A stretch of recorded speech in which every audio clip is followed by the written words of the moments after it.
ఊర్లల్లా పండుగలు, పబ్బాలు, జాతరలంటే ఎట్లుంటది? కొత్త బట్టలు కట్టుకొని, నగలు, నట్రా శృంగారించుకొని, పట్టు బట్టలు కట్టుకొని తయారవుతారు. ఇక చిన్న చిన్న పోరగాళ్ళకైతే ఇంత ఎక్కువనే ఉంటుంది. ఆడపిల్లలకేమో పట్టు బట్టలు లంగాలు కడతారు.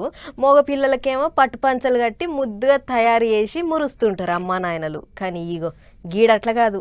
కాకుంటే దానికి కూడా లెక్కుంది అలా తాన. ఏందంటే ఒంటెలుపున బూడిది, ఆడాడ నల్లబొట్లు, నెత్తి మీద కుండలు, మెడల దండలు, చేతుల్లో యాపాకులు ఇళ్ళలు. ఓ ఒకటా రెండా తీరి తీరేశాలు.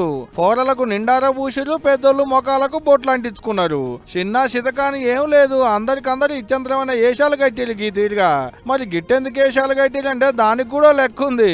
తిరుపతి జిల్లా తాతయ్యగుంట గంగమ్మ జాతర సంబరాలు గీ అన్ని 17 ఇదే నెలలో వారం దినాలు నడుస్తుంది గీ గంగమ్మ జాతర. అట్టనే ఇయ్యేడు కూడా. గిట్లా ఏషాలు కట్టుడంటే అక్కడి గంగమ్మ మస్తు పైనమాట. అందుకనే ఇగో ఇటువంటి ఏషాలు కట్టిలు అన్నట్టు. గిట్ట ఏషాలు కట్టి మొక్కులప్ప చెప్పుకుంటే ఏ బీమార్లు రావు, పోరలకు ఒంట్ల పానం మంచిగుంటది అనేది అక్కడికి వచ్చేటి భక్తుల నమ్మకం. తొలతనాడు బైరాగి వేసాం, రెండో నాడు బండ వేసాం, మూడో నాడు తోటి వేసాం, నాలుగో నాడు దొర వేసాం. గిట్లా రోజుకో తిరిగి ఏషం కట్టి మొక్కులప్ప చెప్పుకుంటారు అన్నట్టు భక్తులు. తిరుపతి ఎంకన్న సన్నిధానంలో ఏల్చింది కాబట్టి 17 ఎంకన్న సన్నిధానంకించి గంగమ్మకు సారెలు కూడా వస్తాయి. మళ్ళా 8 వద్దులుండేటికి జాతర మస్తు ఘనంగా అవుతుందట. దగ్గర పట్ల ఉన్న లెవెల్ నుండి ఓ పాలు పోయిరాలి. నిమ్మలం ఉంటే మీరు కూడా ఒక ఏషం కట్టుకోరి, ఏం కాదు, పుణ్యమే ఉంటదట. ఏం చెప్తున్నా.